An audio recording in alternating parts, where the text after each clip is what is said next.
निवेदन किंतु सुना सुना ते पकड़ा है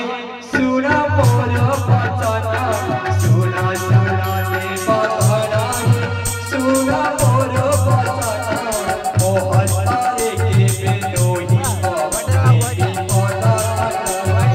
सारा करते के बारे चौथा तारी भाई आदि शक्ति को दिला की बात देवे दीवार दुख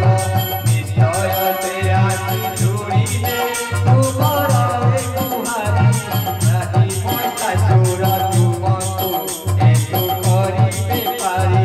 मारी पैसा चोरा तुमको ऐसो करी बेपारी मारी पैसा चोरा तुमको ऐसो करी बेपारी